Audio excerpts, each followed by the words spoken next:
परमेश्वर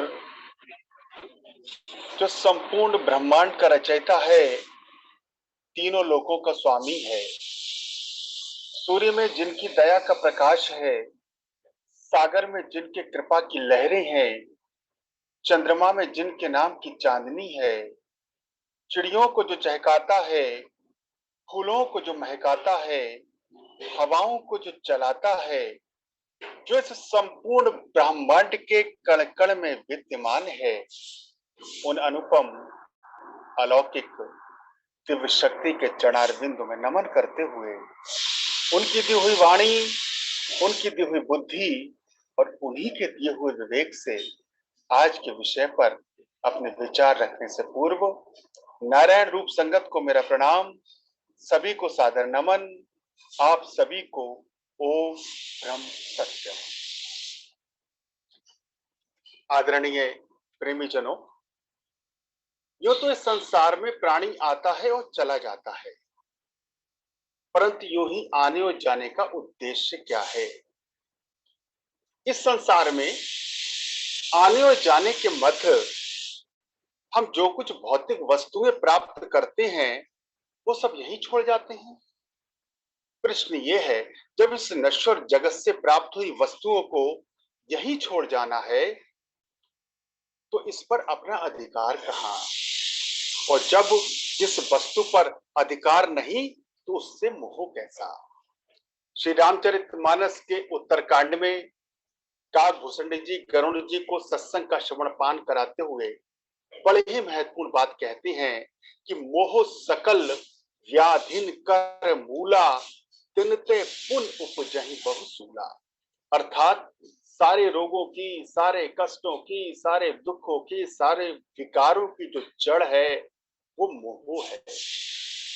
और इस मोह के वशीभूति, मोह से ही अन्य विकार, अन्य रोग पैदा होते हैं, जैसे क्रोध, लोभ, काम और अहंकार।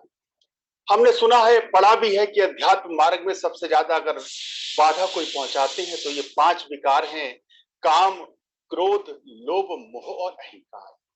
परंतु काकभूषण जी गरुड़ जी को बताते हैं कि सारे विकारों का जो मूल है, जो आधार है, जो जड़ है वो मोह है।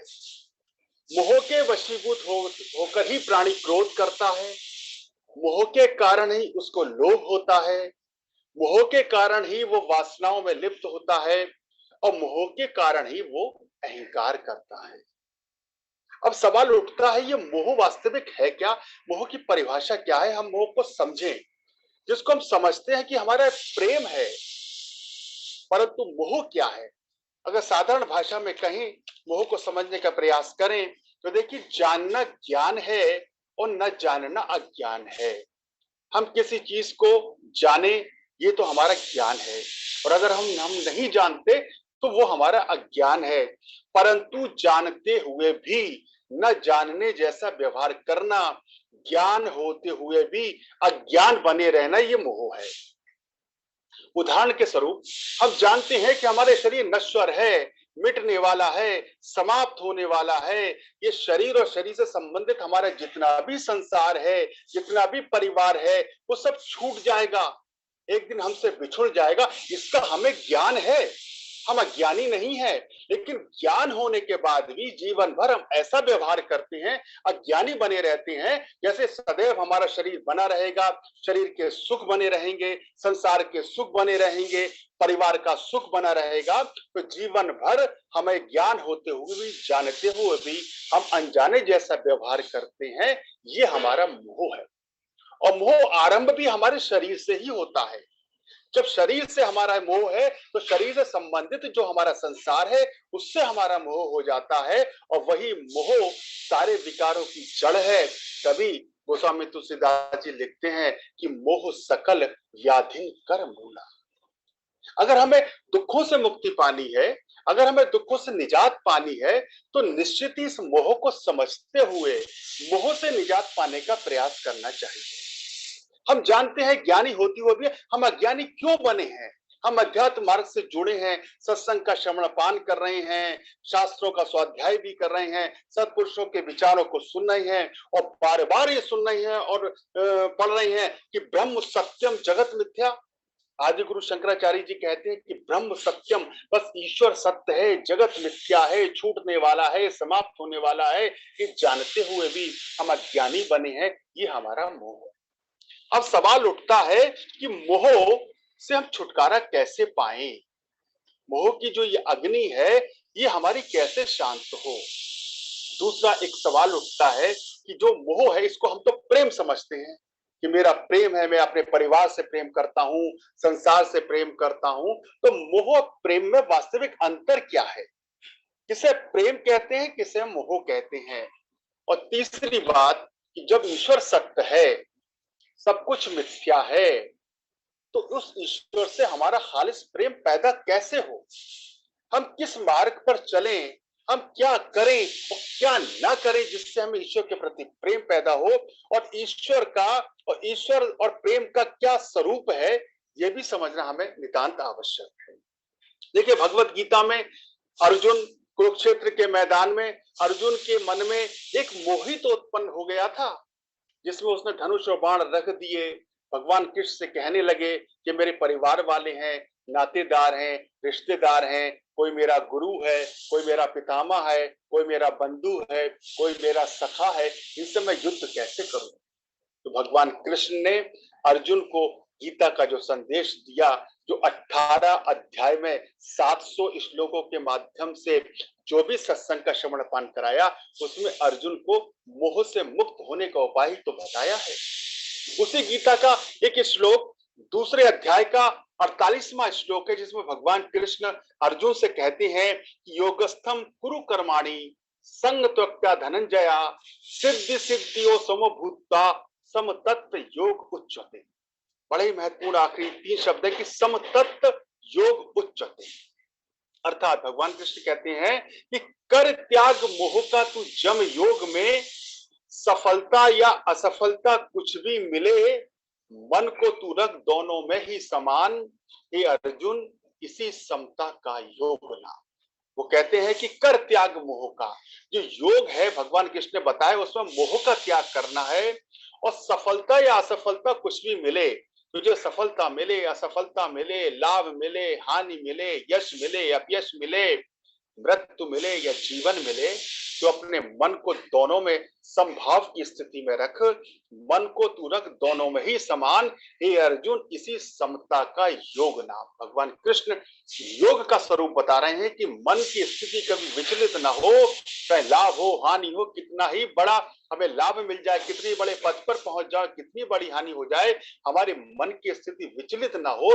भगवान कृष्ण इसे योग बता रहे हैं। साधारण भाषा में योग का अर्थ हम प्राणायाम या व्यायाम से लगा लेते हैं, लेकिन वास्तविक जो योग है इस श्लोक में भगवान कृष्ण कर रहे हैं कि अपने मन की स्थिति को विचलित ना होने दे, ये योग है।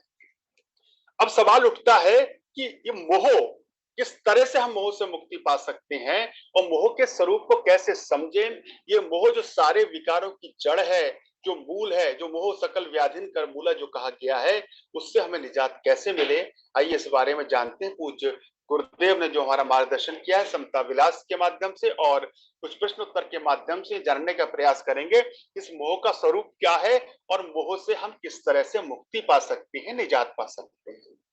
गुरुदेव कह रहे हैं 18वें पृष्ठ पर 76वां वचन है कि तमाम कर्मों के फल को ईश्वर आज्ञा में अर्पण करता जावे और अनन्य प्रीति करके सत्स्वरूप का सिमरन करे, तब ममता रूपी अंधकार अंतर से नाश हो जाता है और समता तत्व अखंड शब्द अंतर में प्रकाश करता है। यही अवस्था ईश्वर प्राप्ति की और परमानंद स्वरूप है। गुरुदेव कह रहे हैं कि जितने भी कर्म हैं ईश्वर की आज्ञा में अर्पण करता जाए। तो जो भी कर्म कर रहे हैं हम, उसमें हमारा अहंकार ना हो, कर्तापन अहंकार हमारे मन में उत्पन्न ना हो। वो सारे कर्म ईश्वर आज्ञा में अर्पित कर दें कि प्रभु आपकी इच्छा है, आपने ये ऐसा कर्म कराया, अब ये आपकी अर्पण है, इसका फल मुझे अच्छा मिले या बुरा मिले, ये सब आपकी इच्छा। सत्स्वरूप का सिमरन कर ममता रूपी अंधकार अंतर से नाश हो जाता है। ऐसा करने से जो हमारे अंदर ममता है, जिसको हम प्रेम कहते हैं, हमारे शरीर से और शरीर से संबंधित संसार से जो हमारी ममता है, उसका जो अंधकार है वो हो जाता है जब हम कर्तापन अहंकार को छोड़ देते हैं और अपने सारे कर्म ईश्वर की आज्ञा में अर्पित कर देते हैं। समता तत्व अखंड शब्द अंतर में प्रकाश करता है। यही अवस्था ईश्वर प्राप्ति की है और परमानंद स्वरूप है। एक और वचन है जिसमें गुरुदेव कह रहे हैं कि जब तक सेवा को धारण ना करे तब तक ममता का नाश नहीं होता। अब ममता का नाश कैसे हो? तो गुरुदेव कह रहे हैं जब तक मन में सेवा का भाव नहीं आएगा तब तक ये ममता का नाश नहीं होगा, जो जन्म मरण का कारण है। निर्मल बुद्धि से अपने धन और मन को पर की सेवा में अर्पण कर। निर्मल बुद्धि से, निर्माण भाव से, निष्काम भाव से, बगैर किसी कामना के अपने धन और मन को पर की दूसरों की सेवा में अर्पण करे, तब ममता की फांसी नाश हो जाती है। ये ममता कैसे नाश होगी? जब निर्माण भाव से अपने धन को, अपने मन को दूसरे की सेवा में अर्पित करेंगे, तब ममता की फांसी नाश हो जाती है और समता बुद्धि मोक्ष स्वरूप प्रकट होती है। उस वक्त जीव अपनी सब कामनाओं पर काबू पा जाता है। जब हम ऐसा करेंगे कि अपने जब सेवा को धारण करेंगे तब हमारा ममता का नाश होगा और निर्मल बुद्धि से अपने धन और मन को पर की सेवा में अर्पण करेंगे और अंतर से निर्माण भाव रखेंगे। हमारे मन में कोई ऐसा भाव नहीं आएगा जो हम सेवा कर रहे हैं, चाहे धन से करें, चाहे मन से करें, चाहे तन से करें, उसके बदले में इस व्यक्ति द्वारा हमें कुछ बदले में मिलेगा। ये निर्माण भाव होना है, क्योंकि हमारे पास जो कुछ भी वास्तविकता तो यही है, दिया हुआ तो उस परमेश्वर का है।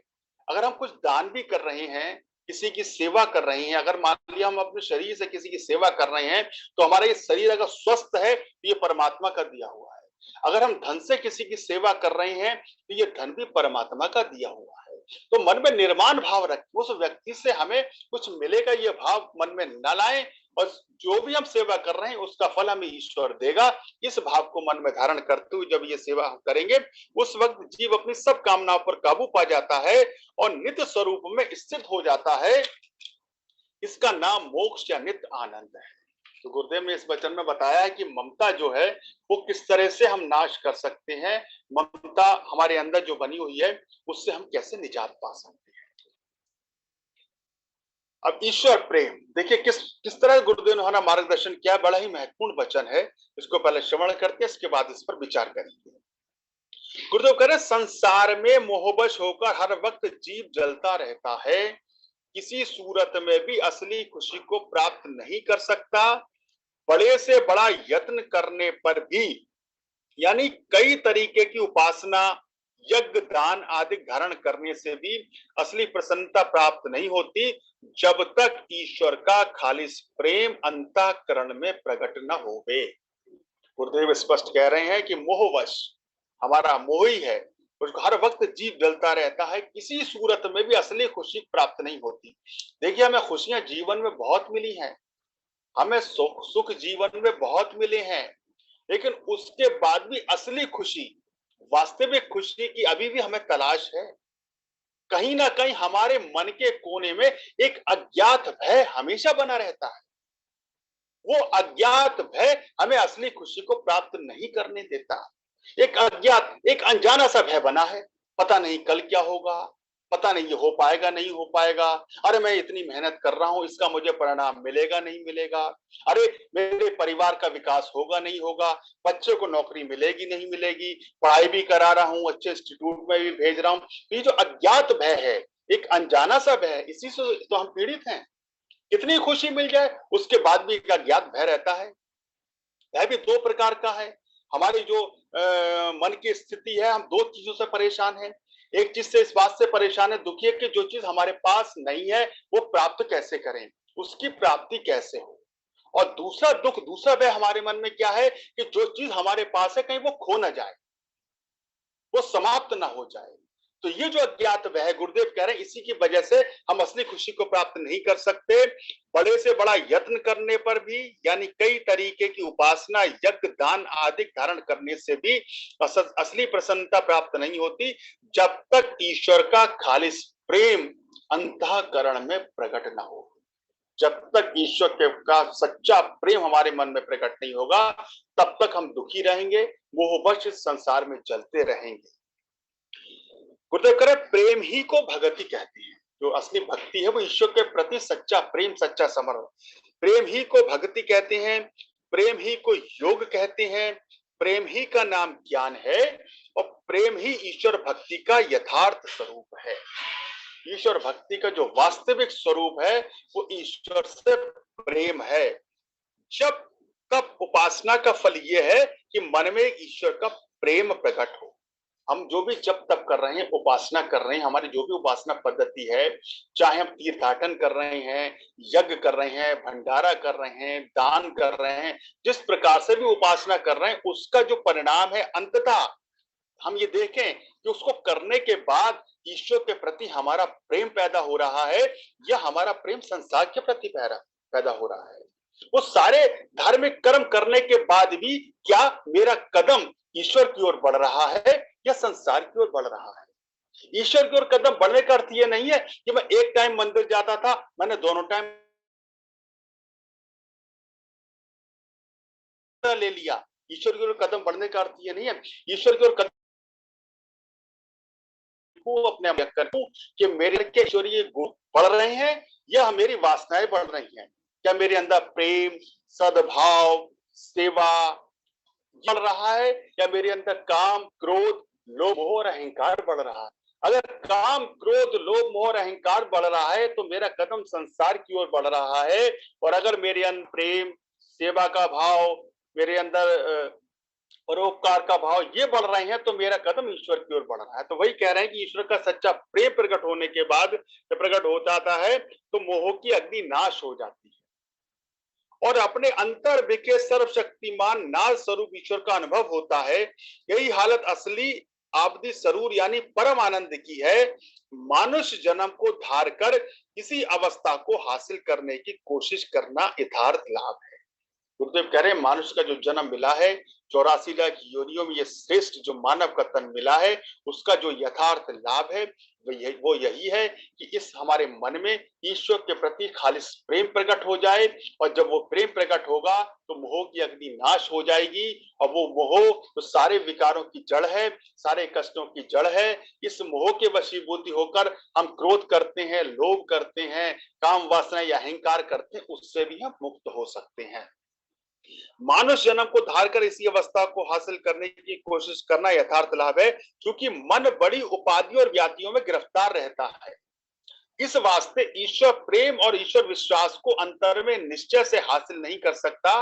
लाखों पुस्तकों के मुताल्लिक से और तीर्थ प्रति कई नियमों के धारण करने से भी ईश्वर का खालिस प्रेम प्रकट नहीं होता। अहंकार यानी का मद हर वक्त जीव को कामना की अग्नि में जलाता रहता है। जिस वक्त निर्मल बुद्धि सत्संग और सतगुरु उपदेश द्वारा हो जाए, उस वक्त निर्वाण भाव चित्त में स्थित होता है और ईश्वर शक्ति का प्रेम और ब्रह अंतर में प्रकट होती है। तो देखिए गुरुदेव ने बताया कि हमारा जो मोह है, जो हमारी ममता है, वो तभी नाश हो सकती है, इससे हमें निजात तभी मिल सकती है जब हमारे अंदर ईश्वर के प्रति सच्चा प्रेम प्रकट हो जाए। अब हम समझते हैं कि संसार से हमारा प्रेम है, वास्तविकता में वो मोह है। तो प्रश्न है कि महाराज जी प्रेम और मोह में फर्क क्या है, अंतर क्या है? हम कैसे जाने कि हमारा प्रेम है और हम कैसे जाने कि हमारा मोह है? तो गुरुदेव कह रहे हैं प्रेम उस हालत को कहते हैं जो परमेश्वर की याद में तन्मय होकर अपने आप को बुद्धि भूल जाती है और मस्ती का आलम उस प्रेमी के चारों तरफ हो जाता है। वहां तड़प नहीं होती।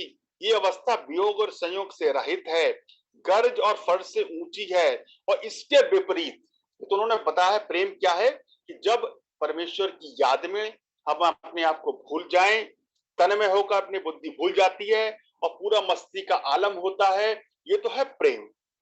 इसके विपरीत जीव की शरीर और शरीर से संबंधित संसार से गहरी पकड़ का नाम मोह है। हमारा शरीर और शरीर से संबंधित हमारा जितना भी संसार है, चाहे हमारा परिवार है, रिश्तेदार है, नातेदार है, हमारा व्यापार है, हमारा रोजगार है, उससे जो हमारी पकड़ है वो प्रेम नहीं है, वो हमारा मोह है। मोह हमेशा स्वार्थवश होता है। जो हमारा मोह है हमारे जो संसार है, शरीर और शरीर से संबंधित जो हमारा संसार है, उससे हमारा जो मोह है, उससे हमारे हमेशा स्वार्थ बना रहता है कि इसके बदले में हमें कुछ मिलेगा। संयोग में भी वियोग का भय लगा रहता है। अगर फर्ज करके दिखाई भी दे तो वो भी सूक्ष्म रूप से उसमें घर छिपी होती है। अब दूसरा प्रश्न है कि महाराज जी, परमात्मा से प्रेम कैसे होवे? तो गुरुदेव कह रहे हैं, प्रेमी उस प्रभु में पूर्ण निश्चय और दृढ़ विश्वास से प्रभु प्रेम पैदा हो जाता है। इसके अलावा आत्म संबंधी विचारों के स्वाध्याय और मनन के संतों के संग और सदगरी पुरुषों के जीवन चरित्र का गहरा मुताल गहरा अध्ययन करने से, उनकी कहनी रहनी और सहनी को रोजाना हर समय विचार करने से प्रभु प्रेम का बीज हृदय रूपी जमीन पर उग जाता है। गुरुदेव कह रहे हैं, जब ईश्वर में पूर्ण निश्चय और पूर्ण दृढ़ विश्वास हो जाए। अभी हमारा निश्चय भी पक्का नहीं है, हमारा विश्वास भी पक्का नहीं। हम कितने भी कहें कि ईश्वर में हमारा निश्चय है, ईश्वर विश्वासी है, गुरुदेव कह रहे हैं जब तक वो दृढ़ नहीं होगा तब तक ईश्वर के प्रति जो हमारा प्रेम है वो पैदा नहीं होगा। और जब तक ईश्वर के प्रति हमारा प्रेम पैदा नहीं होगा तब तक मोह की अग्नि से हमें छुटकारा नहीं मिल सकता, मोह की अग्नि से हमें निजात नहीं मिल सकती। तो मोह की अग्नि से हम निजात पाना चाहते हैं तो हमें ईश्वर के प्रति सच्चा प्रेम और सच्चे समर्पण और सच्चा हमें लगन लगानी पड़ेगी, तभी हम इस मोह की अग्नि से छुटकारा पा सकते हैं। विषय तो बहुत लंबा है कि समय की एक मर्यादा है। समय में रहते हुए जितना भी विचार आपके समक्ष दास रख रहा है, उसमें ही एक बड़ा ही पारंपरिक एक भजन है जो इस मोह को दर्शाता है कि मोह है क्या और किस तरह से हम इस मोह से छुटकारा पाकर ईश्वर से प्रेम करें। अंत में दास उसको पढ़ने के बाद उस पर विचार करने के बाद अपनी वाणी को विराम देगा।